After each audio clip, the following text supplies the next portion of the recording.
Assalamu alaikum wa rahmatullahi wa barakatuh. Hürmetli televizor qarovchilar, efirda fikir topshiruvi.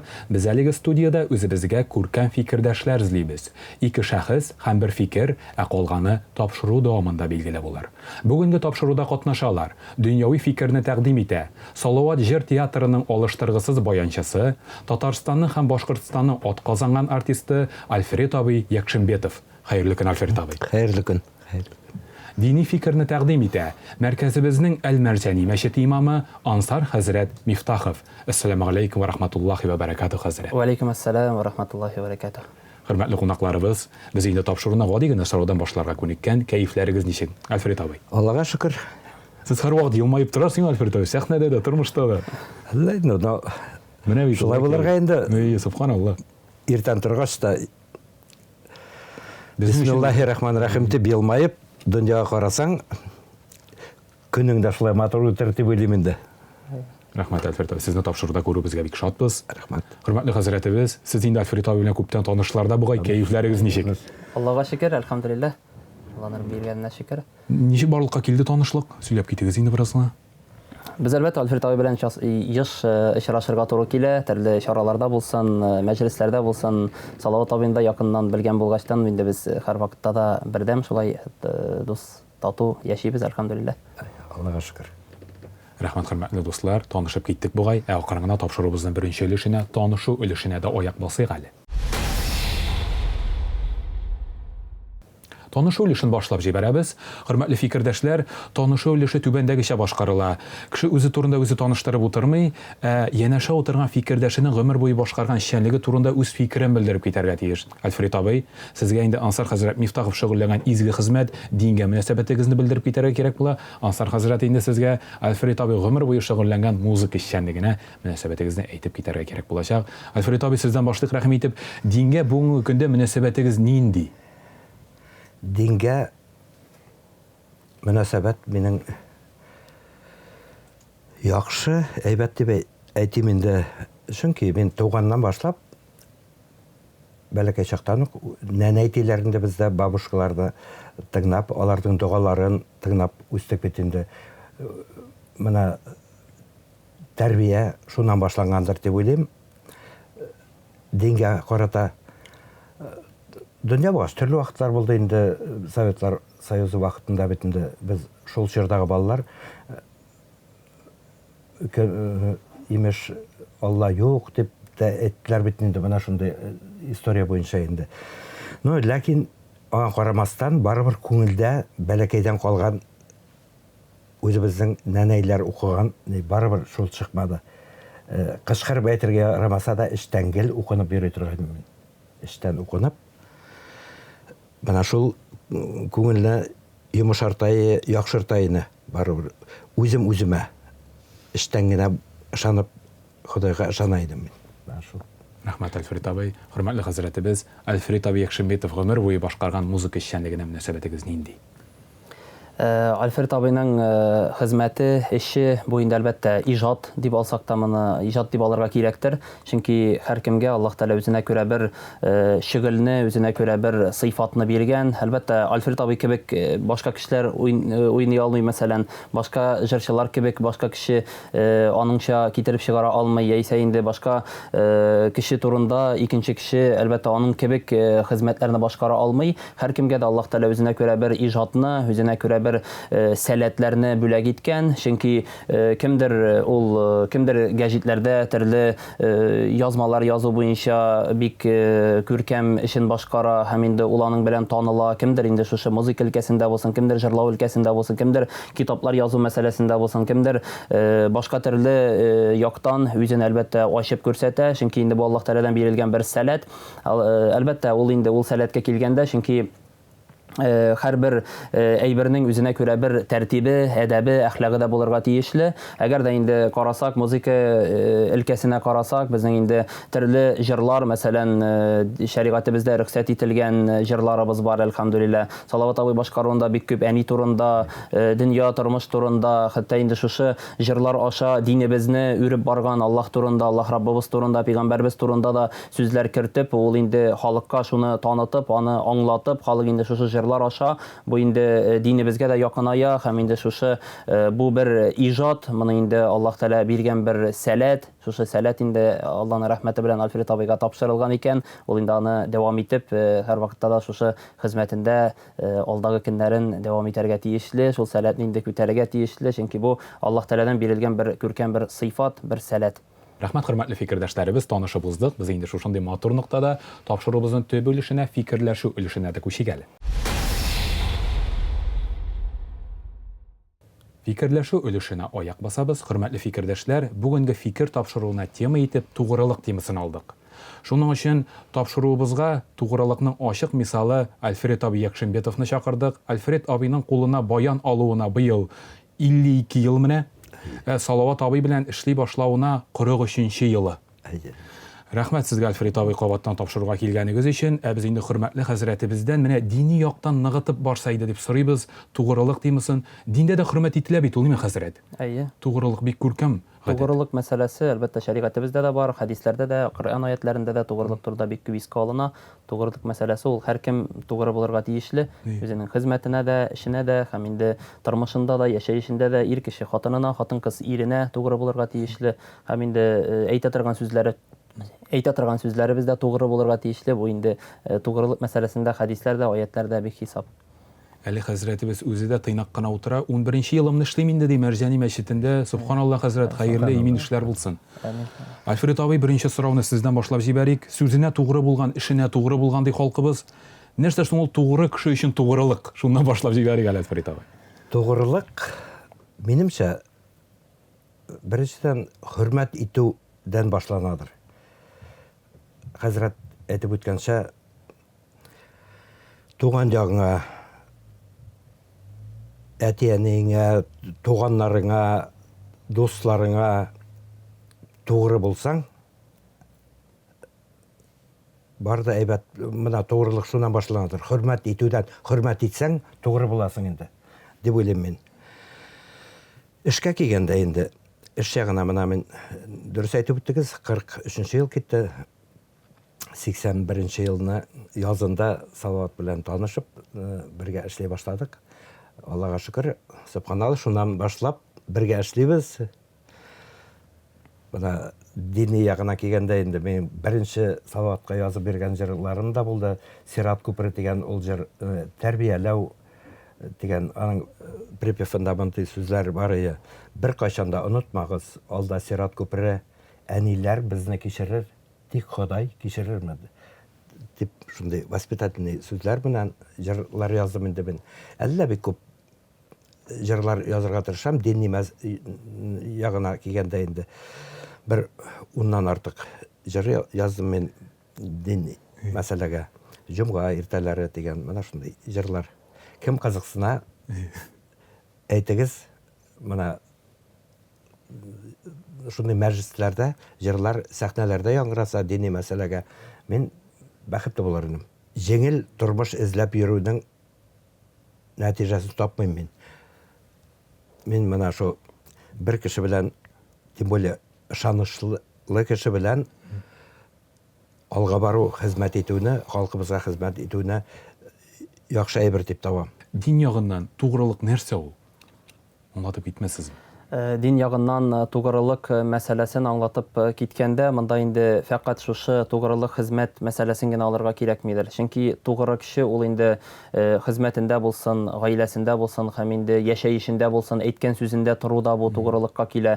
Мәсәлән, һәрберебез әйтәбез, әби бабайлар да һәрвакыт әйттеләр, аманат дигән әйбер бар. Аманат, мәсәлән, аманатка хыянат итмә дип, мәсәлән, аманатка тугры бул, әйткәнеңне үтә дип, һәрвакытта да әби бабаларыбыз да кабатлап килделәр. Dini хәзрәтләребез дә, абыстайларыбыз да, үзебез дә һәрвакыт кабатлап яшибез. Шуңа күрә бу инде тугрылык мәсьәләсен фәкать шушы хезмәт мәсьәләсеннән генә карарга түгелдер. Бу тормыштагы безнең яшәешебездә һәм инде тормышыбызны алып барганда һәрбер секунд сайын шушы, һәрбер минут сайын шушы бер тугрылыкка килеп җитәбез. Хезмәттә дә, эштә дә, мәсәлән, тугры булган кеше белән җитәкчегә дә эшләве уңайлырак, аның әйткән сүзләрен тыңлап, ул инде аның фикерләренә колак салып, әгәр дә хезмәтен итә икән, ул вакытта инде бик күркәм. Һәм инде тугрылык ул эшләгән кешегә дә, эш вакытында да кеше белән аралашу тануда да һәрберсендә дә тугрылык кирәк. Чөнки кемдер әйткән сүзен үтәми икән, кушкан эшләрне, кушылган ниндидер бер шелтәләрне әгәр дә ул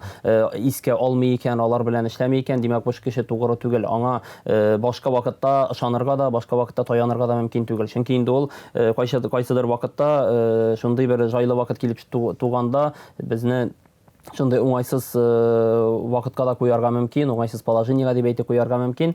Шуңа күрә адам баласы бу дөньяда яшәгәндә ул фақат мөселманнарга гына кагылмый, бу дөньяда яшәгән һәр кемгә дә кагыла, чөнки ул тугрылыклы, әйткән сүзендә тора торган бәндә булырга тиешле. Пәйгамбәрбез саллаллаһу алейхи ва саллям янына бер кеше килде дә бит әйтте: "Мин ди Аллаһ Тәгаләнең ди берлегенә ышанам" ди. Синең ди пәйгамбәр икәнлегеңә ышанам ди, һәм ди фарыз намазларымны да үтим, закатымны да тапшырам, уразамны да тотам ди, дип әйтте дә пәйгамбәрбез шуннан соң әйтә: "Әгәр дә ди ата-анасына хөрмәт кылса бу бәндә ди, әгәр дә ата-анаңны ди син ди хөрмәтләсәң, соңгы вакытыңа кадәр, дөньядан соңгы күчкәнчегә кадәр хөрмәт итсәң диде, син кыямәт көнендә пәйгамбәрләр белән, тугрылар белән бергә булырсың" диде. Ягъни җәннәттә пәйгамбәрләр белән, тугрылар белән бергә булырсың, бердән булырсың диде. Ягъни шушы ише аркылы, менә шушы кешенең кылган гамәлләре, кылган эшләре аркылы пәйгамбәрбез әйтә бу кешегә: "Әгәр дә син ди әти-әниңне дә хөрмәтләсәң, намазларыңны да укысаң, һәм инде бу дөньядан киткәнчегә кадәр гамәл кылып яшәсәң, пәйгамбәрләр белән һәм тугрылар белән бергә булырсың" ди. Ягъни бу мисалда пәйгамбәрбез китерә, ягъни тугры кешене, тугры булып яшәгән бәндә ахыр дөньяда пәйгамбәрләр белән бергә булуын күрсәтә. Нинди югары дәрәҗә, пәйгамбәрбез хәтта шушы хадисе аркылы китерә, пәйгамбәрләр белән дә бер дәрәҗәдә булырлар тугры бәндәләр ди. Шуңа күрә бу тугрылык мәсьәләсе фақат теге эштә, хезмәттә генә түгел, һәм инде Аллаһ Тәгаләнең берлеген тануда да, пәйгамбәрбез саллаллаһу алейхи ва саллям икәнлеген тануга да инде бу килә, чөнки инде адам баласы әгәр дә дөньяда яшәгәндә әйтә икән: "Ла илаһа иллаллаһ, Мухаммад расулуллаһ" дип, Аллаһтан башка гыйбадәт кылырга зат юк, Мөхәммәд аның илчеседер дигән сүзләрне әгәр әйтә икән, бу кеше шушы әйткән сүзенә дә тугры булырга тиеш. Әйткәненә тугры булып һәм инде гамәл кылып, гыйбадәт кылып яшәргә тиешле. Күп вакыт күрергә туры килә, кайбер теге никахларда, мәсәлән, яисә шушы никахларны алып барганда гадәттә күрергә туры килә. Кай вакыт әти-әниләре теге балаларына әйтәләр, никахка килгәчтән: "Син шул сүзне кабатла инде, менә ла илаһа иллаллаһ Мухаммад расулуллаһ дип әйт, менә сиңа язып та бирәм, шуннан кабатла" дип әйтеп теге әйтүчеләр бар. Ул инде теге кеше фақат теленнән генә әйтә. Теленнән әйтә, күңелдән әйтми. Шуңа күрә әгәр дә адам баласы күңеленнән ла илаһа иллаллаһ Мухаммад расулуллаһ дигән иман кәлимәсен әйтә икән, бу бәндә инде ул күңеле белән инанып, ышанып әйтергә тиешле һәм шушы әйткән сүзенә тугры булып яшәргә дә кирәк. Рәхмәт, хәзрәт, фикерегез өчен. Әлфред абый, тугры булу җиңел эш түгел, билгеле. Тугры булырга авыр булдымы сезгә? Тугры булырга авыр түгел иде ул, туганым. Ничек әйтәм? Просто хәзрәт әйтеп үткәнчә, эшеңне башлаганчы уйлап эшеңне башласаң, белмәгәнен сорап дигән сымак, yerine yetkirip her bir işini eşlesen, anan toğru buludun, например, gaylaga üzne qara bir münasebet bitne qarata dinge aşanıp Xudaydan sırap işini başlasan жеңелдер деп ойлаймын. Аның бір қиынлығы жоқ, просто тырыш болыра керек. Хәзрәт, тугрылык кешегә ышанычны арттыра, тугры кеше нинди була ул? Шушы әңгәмәбезнең алдында да әйтеп уздык, ул инде кеше хезмәтендә әгәр дә тугры булса, җитәкчесенә тугры булса, аңа ышаныч арта, ул кешегә хөрмәт тә арта, ышаныч та арта. Чөнки дөньялыкта күп күрәбез, төрле тугры булмаган бәндәләрне күрәбез дә, без теге гаҗәпләнәбез, ничек инде шулай кайберәүләр теге әйткәнен үтәмиләр, мәсәлән, әйткән сүзләрен үтәмиләр. Менә шулай эшлибез, яисә каядыр шунда килерсез, шунда шушы хәлне хәл итәрбез дип чакырганнан соң яисә килмиләр, яисә аннан соң шалтыратсаң телефоннарын алмыйлар. Инде теге кешенең үзенең бер сыйфатыдыр, бер зәгыйфлегедер. Чөнки инде һәрбер кеше үзенә күрә бер Аллаһ Тәгалә аңа бер сыйфатны да биргән һәм инде бер зәгыйфлекне дә биргән. Ул инде аның бер кимчелегедер адам баласының. Шуңа күрә инде ул кешегә карата тугры булган кешегә карата ул хөрмәт тә, ихтирам да арта, һәм инде аңа кеше һәрвакытта да аңа тартылып тора. Ул инде ул кеше әйткәнен үти икән, димәк ул инде бик әйбәт кеше дип һәрвакытта да ул дөньялык ягыннан да, ул дин ягыннан да шулайрак. Шуңа күрә тугры кешеләргә якын буласы килә, әйткән сүзләренә тугры булган кешеләргә, аманәтләренә хыянат итмәгән кешеләргә якын буласы килә, алар белән аралашасы килә. Шуңа күрә һәрвакытта да тугры булырга тырышырга кирәк. Һәрбер эштә генә түгел, ул һәрбер дөньялыгыбызда, тормышта да, гаиләдә дә тугры булырга тырышырга кирәк. Чөнки Аллаһ Раббыбызның бер Коръән аятында әйтелә бит, бу дөнья ди, бу тормыш ди, бу дөнья сезгә куллану өчен бирелде ди. Шушы куллану өчен бирелде, шуннан сез иң якынын, иң яхшысын берсен алырсыз, ул да булса тугры хатын ди.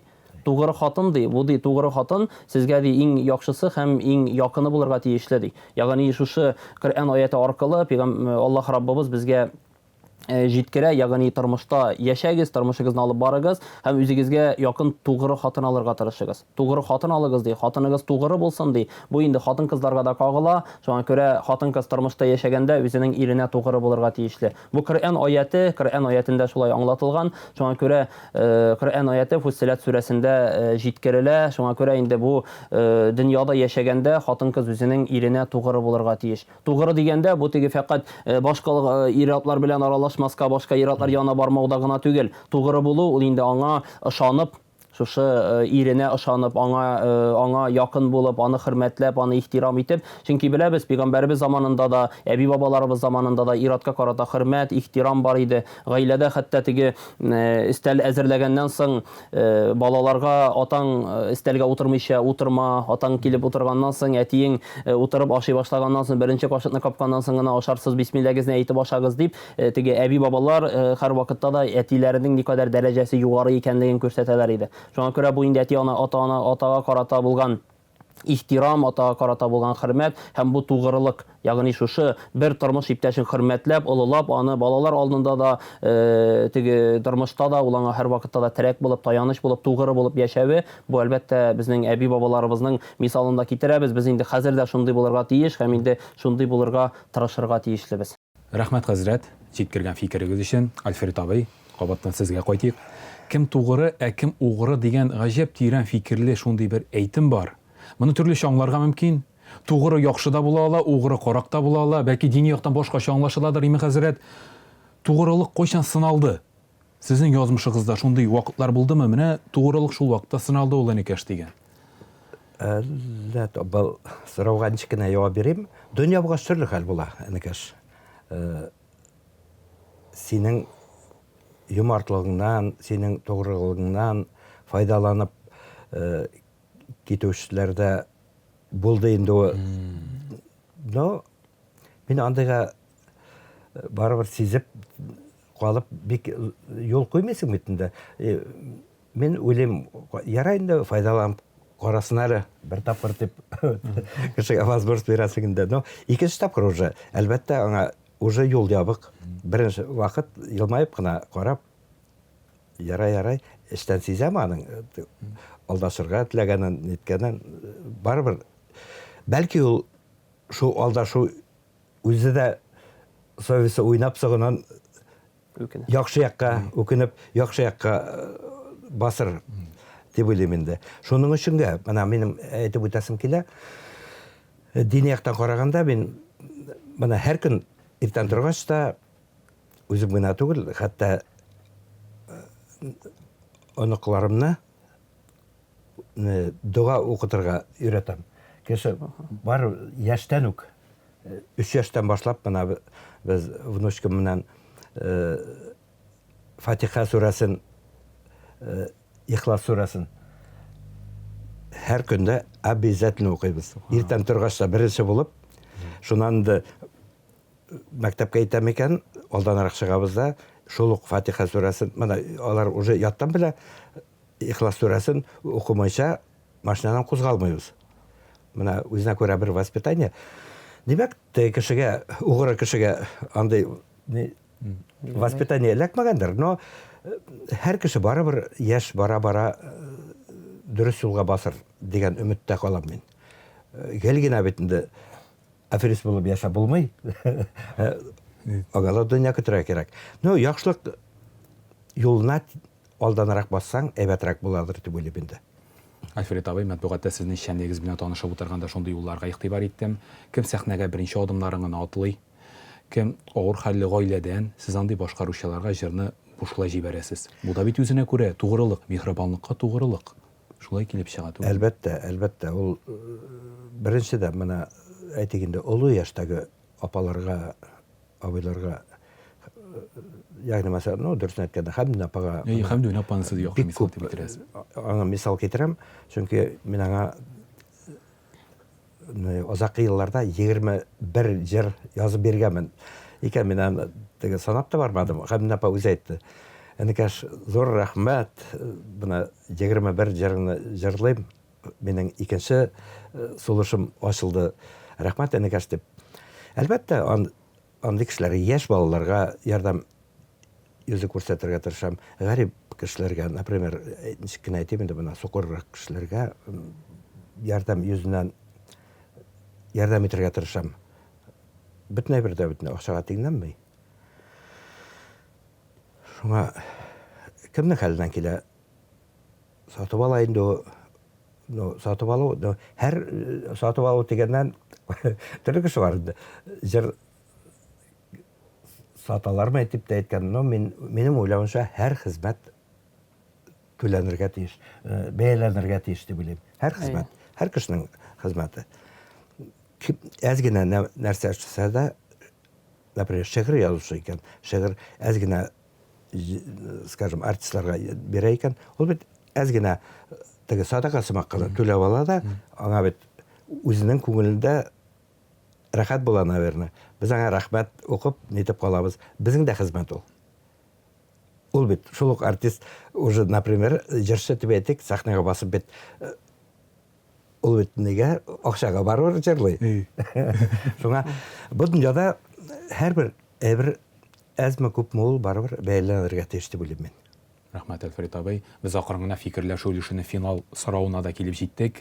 Хөрмәтле Альфред абый, хөрмәтле хәзрәт, хәзерге көндә тугрылык кирәк сыйфатмы? Акчага дустында сатыр заманнар килеп җитте сыман. Әллә барсы да алай куркыныч түгелме? Альфред абый, сез рәхим итеп башлап җибәрегез. Тугрылык дигән сүз ул, бuna килдең дә син тугры дип башламый. Ул тугрылыкны русча әйткәндә зарабатывать надо дип әйтәм икән, ышанычлы үзеңнән тора, әлегелә баягы тугрылык тора. Был күп ердә 2 ел сайын эш алыштырып йөргән кешене мин теге җиңел юл эзлидер бу бала дип кенә кабул итәм. Җиңел юл, гомер буе җиңел юл эзләргә ярамый. Тырыш булуың менән, тырышлыгың менән, үзеңнең акылың менән, тырышлыгың менән генә тугрылыкны можно завоевать дип уйлыйм инде. Аннан соң кеше дә үзе теге фәкать идәнгенә түгел, мәсәлән, тырышлык булгачтан кеше башка кеше сине әле берничә көн генә күреп, әле син тугры икән дип тулысы белән синең белән теге аралашып, ниндидер бер эшләрне башкарга, уртак фикерләр, уртак эшләрне башларга тырышмый, чөнки кемдер күпмедер вакыт әле тикшереп карый, ниндидер тикшереп карый, ничек аның хезмәте, бу эшне ул башкарып чыга алырмы, ниндидер төрле сораулар биреп карый. Шуңа күрә бу тулы әле бер тапкыр күрде дә, шул кеше бу тугры икән дип эшли алмый. Инде кайбер кешеләр менә шушы күп җирдә эшли дип әйтәбез. Кайбер кеше бәлки җитәкчесе белән тугры булмагандар. Шуңа күрә еш эшне хезмәтне алыштыргандар, яисә үзенең сүзенә тугры булмагандар. Чөнки бар бит Пәйгамбәребезнең саллаллаһу алейһи вассаламның хадисләре дә бар. Хадис шәрифендә Пәйгамбәр саллаллаһу алейһи вассалам әйтә, адам баласы ди йокыдан торгачтын ди, кеше йокысынан уянгачтан ди, һәрбер адам баласының һәрбер әгъзасы теленә мөрәҗәгать итер икән бу кешенең. Син тугры булсаң, без дә тугры булырбыз. Әгәр дә син тугры булмасаң, без дә тугрылыктан тайпылырбыз дип әйтәрләр икән. Шуңа күрә адам баласының ул теле, бөтен теге әгъзасының, бөтен тәненең эшчәнлегенә дә бәйле. Шуңа күрә ул инде аның теле белән ул матур, изге фикер, тугры сүзләр сөйләргә мөмкин. Инде шушы ук теле белән адам баласы төрле явызлыклар, начар эшләрдә эшләргә мөмкин. Хәтта Пәйгамбәребезгә бит бер вакытны бер кеше килде дә сорады: "Я Расулаллах, ey Аллаһның илчесе, минем өчен иң куркыныч әйбер нәрсә?" диде. Peygamberimiz sallallahu aleyhi ve sellem barmagı белән телен төртеп күрсәтте. Синең өчен иң куркыныч әйбер ул синең телең диде. Шушы кечкенә генә бер ит кисәге белән бик зур гамәлләр, изгелекләр дә, бик зур эшләр, хезмәтләр дә башкарырга мөмкин һәм шушы кечкенә генә ит кисәге белән шайтаннан да начаррак явызлыклар, төрле яманлыклар да эшләргә мөмкин. Авыр чакта да тугры булып калырга кирәк. Җиңел чакта да тугры булып калырга кирәк. Эштә дә тугры булып калырга кирәк. Ашта да тугры булып калырга кирәк. Әлбәттә, әле тырышып эшләгән, тугры булып эшләгән эшеңне матур итеп ашай да белергә кирәк. Biz bugün Alfred abinin sahne şenligine tuğrılığı turunda söyleştik. Onun halal cefeti, hürmetli Nail Appa bilen meneyinde nice diste yıllar tuğrı yaşağı turunda unutup da jibergen biz buğay. Alfred abi kutlayımız, bu bir üzü zor iş, zor hürmet. Рәхмәт, зур рәхмәт. Бұл сұрауға былай деп кенә җавап бирер идем. Яраткан кешеңне тапкач, бу дөньяда Ходай Тәгалә сиңа бүләк иткән дип әйтик инде. Мин хатым белән 3 көндә таныштым да 3 көндә никах укыттык. Subhanallah. Ne nişik yaxşı Менә olacak.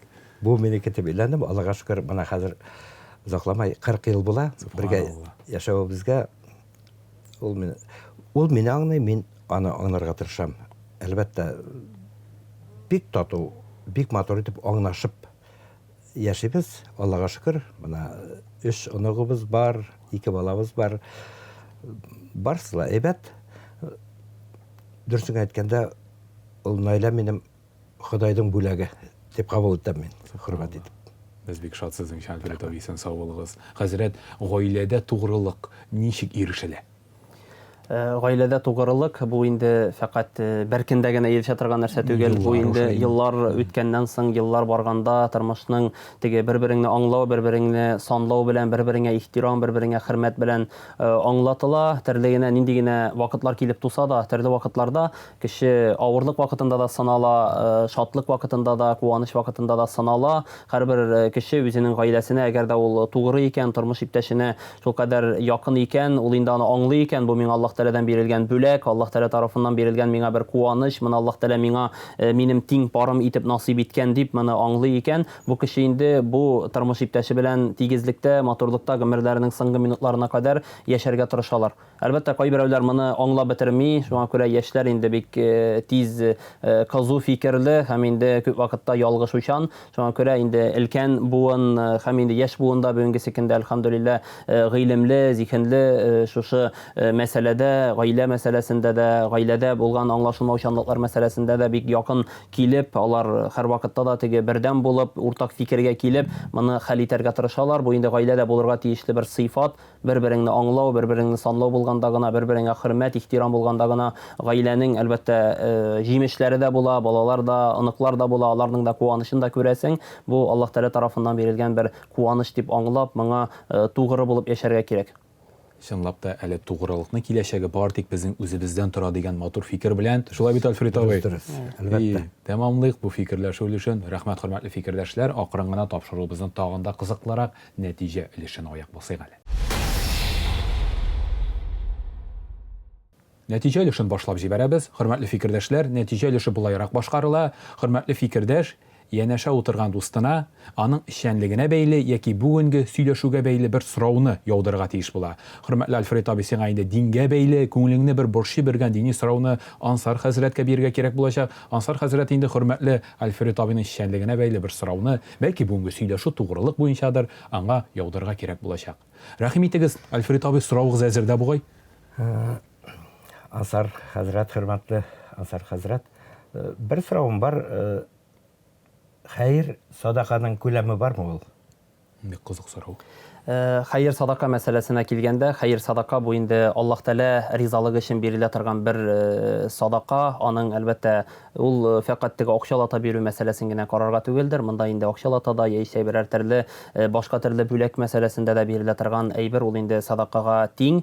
Шуңа күрә ул әлбәттә әгәр дә гади садака икән, гади садака, мәсәлән, мәчеткә сала торган садакамы, яисә ниндидер бер кешегә бирелә торган садакамы, яисә фәкир мискенгә бирелә торган садака, аның күләме күләме әлбәттә юк. Күпме кешенең мөмкинлеге бар, күпме хәленнән килә. Безнең бит татар халкының мәкале бар, инә дә бүләк, дөя дә бүләк диләр. Шуның кебек, ул инде кечкенә генә садака булса да, адам баласы рәхмәтен әйтеп, Аллаһ Тәгаләдән бу бәндәдән разый булуын сорап, дога кылып, әлбәттә аны кабул итәргә тиеш. Күпме генә садака бирелсә дә, бу Аллаһ ризалыгы өчен бирелә торган бүләкләр. Инде яңа бер садака бар, безнең инде истебездәге зәкят малы дигән нәрсә бар. Зәкят садакасы, ягъни адам баласы ел буена җыелган байлыгының, әгәр дә инде кемдер шушы эшмәкәрлек эше белән шөгыльләнә икән, яисә инде кемнеңдер эше бик яхшы барып, аның инде бер күләме булса, яисә нисапка дип әйтәбез инде, нисапына җитсә, әгәр дә акчасы, малы, мөлкәте, ул вакытта 2,5%, ягъни шушы үзенең җыйган, ел буена җыйган акчасының 2,5%-ын ул инде хәйр садака итеп, зәкят малы итеп бирергә тиеш. Менә монда күләме бар, 2,5% дип әйтелә. Инде башка садака бирелә икән, инде мәҗлесләрдә бирелә торган садака, яисә инде мәчеткә кергәчтән теге бирелә торган садака, аның бер нинди күләме юк. Кеше үзе ничек күңеленнән бирә, шулай иттереп тапшыра. Бу Аллаһ ризалыгы дип әйтеп тапшыруы гына шарт. Аллаһ Тәгалә ризалыгы өчен булсын дип, яисә ниндидер бер матур теләкләр теләп, шулай бирелергә тиешле. Аңлашылды. Фәрит абый, җаваптан канәгатьме хәзрәтнең? Канәгать, рәхмәт. Рәхмәт. Хөрмәтле хәзрәт, безнең инде мөхтәрәм Альфред абыйга нинди сорауыгыз бар, рәхим итегез. Бүгенге әңгәмәдә әлбәттә тугры турында, тугрылык турында сөйләштек. Альфред абый, сезгә тугры булырга, дөньяда тугры булырга авыр булдымы? Моны ничегрәк аңлатып узарсыз икән? Тугры булуның бер авырлыгы юк. Менә гәрәй ни җавап. Бер авырлыгы юк. Но bütün әйткәнемчә, bütün әйбереңне аңлап, Худайдан ризалык сорап, эшеңне башласаң, дөньяга матур яктан гына карап, матур якларын күреп, туганнарыңның матур якларын күреп, туганлыкны күреп, дусларның дуслыгын күреп, яшәсәң, тугрылыкның бер авырлыгы юк. Ләкин шуны әйтә үтәсем килә, һәр кешенең үзеннән тора. Үзең тугры булсаң, менә миңа әйтә бит, әни гел әйтә, ни эшләп синең менә кунакка кайтам бит инде. Башкирияга дусларын иям бит инде. Или мондагы киләләр дә, ну, анда действительно уже мәҗлескә Коръәнгә мол или былай кич утырганга чакырасың бит инде. Ни эшләп гел синең кырда әйбәт дус каян табасың син дуслар. Шуан әнигә аңлатам, әниме әйтәм, дөнья бит, дөньяда, например, танышкансың икән бер 100 дус менән, аның арасында менә шу иң 5-6лар гына кала. Думаешь, мине кырда йөрмәйләр что ли, ниләр? Мине кырда йөр, алар просто бер сынайсың, ике сынайсың, просто не талашмыйсың да кеше белән итмәсең, просто не общаешься. Үзенә үзе чыгып кала алмайды. Дальше. Сизәсең, что это не тот человек. Калганнары, естественно, кала. Син дә аларга бүтән адашың бирәсең. Алар да сиңа шулай карый икән. Менә дуслар, якынлык, дуслык шуннан итеп китә инде. Тугры кеше, яхшы кеше үзенә теге магнит кебек фәкать яхшыларны, тугрыларны гына теге тартып тора, үзенә якын айтып тора. Магнитлар бит, кирегә әйләндерсәң, әтә ул. Әтә, Рәхмәт, хөрмәтле фикердәшләр, җиткергән тирән фикерләрегез өчен. Хәерле һәм матур нәтиҗәле тапшырулар булсын иде. Амин. Амин, амин. Без, хөрмәтле телевизор караучылар, сезгә бүгенге тапшыруны күзәткәнегезгә зур рәхмәтебезне белдерәбез һәм кабаттан фикер тапшыруында кемнәр катнашканын исегезгә төшереп узам. Дөньяви фикерне тәкъдим итте Салават җыр театрының алыштыргысыз баянчысы, Татарстанның һәм Башкортстанның атказанган артисты Альфред Якшинбетов. Мин сезгә бер генә әйбер телисем килә. Исән, сау булыгыз. Бәхетле, озын гомер телим барыгызга да. Амин. Рәхмәт, Альфред абый. Дини фикерне тәкъдим итте мәркәзебезнең Әл-Мәрҗани мәчете имамы Ансар хәзрәт Мифтахов. Алланың рәхмәте булсын. Аллаһ Раббыбыз шушы сөйләнгән, әйтелгән фикерләребез белән гамәл кылып яшәргә, насыйплардан кылып, киләсе көннәрдә дә очрашырга Аллаһ Тәгалә үзе ярдәмчел кылсын иншаллах. Ассаламу алейкум ва рахматуллахи ва баракатух. Ва алейкум салам. Амин, шулай булсын, хәзрәт. Хөрмәтле телевизор караучылар, сезнең белән дә киләсе очрашуларга кадәр дип сау булышабыз. Ассаламу алейкум ва рахматуллахи ва баракатуху. Сау булыгыз.